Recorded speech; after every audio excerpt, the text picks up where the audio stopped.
الحمد لله حمدا كثيرا طيبا مباركا فيه وصلى الله وسلم وبارك على رسول الله وعلى آله وأصحابه ummadda Soomaaliyeed meel kasta ay joogaan waa salaamaya gaar ahaan warbaahinta qaranka oo habeen maalin u taagan sidoo kale ciidamada qaranka oo nabadda u taagan in alla intii danta guud iyo daljirnimo ku jirto oo dhan waa salaamaya intaa kadib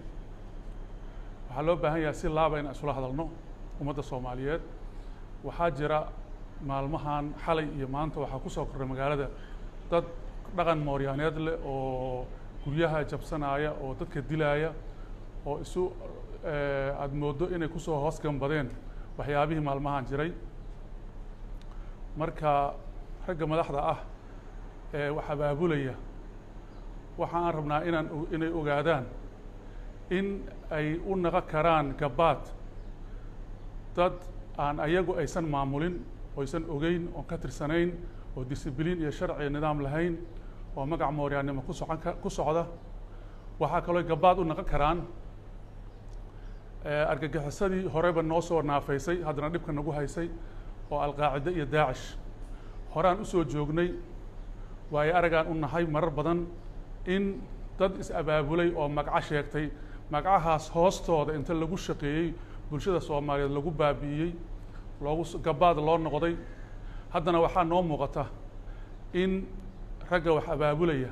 aysan ku xisaabtamin inay gabaad u noqon karaan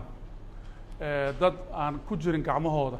oo aysan maamulin oo aysan birri wax ka maqlayn haddana ay magacooda ku socan inay inta ku soo hoos gambadaan ay bulshada wax yeeli karaan waxaa nooga sii daran oo aan rabaa inaan aad u adkeeyo in alqaacida iyo daacish oo waddanka aan ognahay dhibaatada ay ku hayaan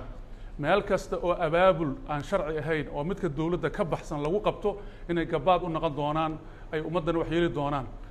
ragga hadda dhahaya dawladdan ka soo horjeednaani ay dhici karto hadhow intay ayaga gacmahooda iyo farahooda wax ka baxaan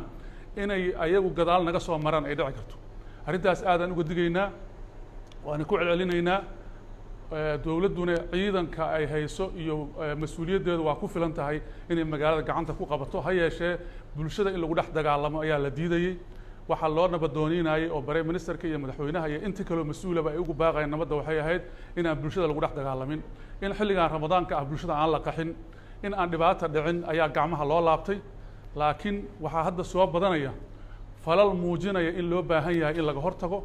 falalkaas yaan gabaad loo noqon dad aan disciplin lahayn oon sharci aqoonin oo aan la maamuli karin haddana aan maamulnayn in gabaad loo noqdo in aad la isaga ilaalin u baahan nahay ummadda Soomaaliyeedna mar kale reer Muqdisho anoo la hadlayo nabaddii ay u soo rafaadeen oo u soo dhibtoodeen si fudud yeysan gacmooda uga siibanin